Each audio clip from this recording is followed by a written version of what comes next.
హరే కృష్ణ. ఓం నమో భగవతే వాసుదేవాయ. జై జగన్నాథ్.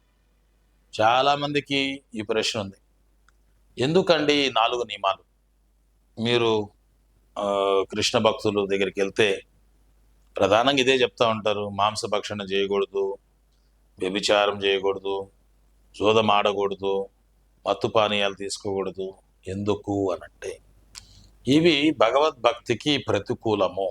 ఒకటి ప్రధానంగా ఆన్సర్ ఇది. భగవద్భక్తికి ప్రతికూలమైన కార్యక్రమాలు ఇవి. ఈ 4 కార్యక్రమాల్లో పాల్గొన్నటువంటి వాడు ఎన్నటికీ కూడా భగవద్భక్తుడు కాలేడు. ధర్మానికి 4 పాదాలు ఉన్నాయి. ఆ 4 పాదాలని విరిచేటివి ఈ 4 కార్యక్రమాలు. ఇప్పుడు వ్యభిచారం ఉంది, అది శుచి అన్నటువంటి ధర్మపాదాన్ని అది విరిచేస్తుంది.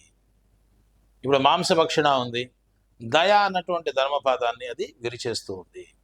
జోదం ఉంది, సత్యము అన్నటువంటి ధర్మపాదాన్ని అది విరిచేస్తూ ఉంది.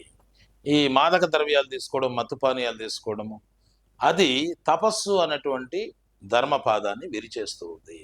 ఇక సత్యము, దయ, తపస్సు, శుచి, ఈ 4 లేకపోతే సమాజం ఎట్లా బాగుంటుంది?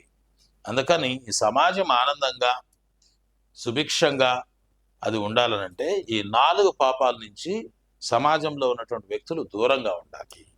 అప్పుడు ధర్మం రక్షించబడుతుంది. అప్పుడు అందరూ కూడా సుఖ సంతోషాలతో జీవించగలరు.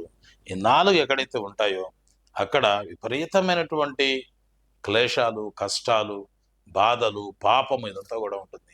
పాపంతో ఎవరు ప్రశాంతంగా ఉండలేరు. పాపరహితమైనటువంటి జీవితమే మానవ ప్రశాంతమైనటువంటి జీవితానికి అది దోహదపడుతుంది. అందుకని ఈ 4 నియమాలను మనం పాటిస్తాము. ఆనందమయ జీవితాన్ని, కృష్ణ చైతన్యంతో కూడుకున్న జీవితాన్ని మనం గడుపుదాం. హరే కృష్ణ.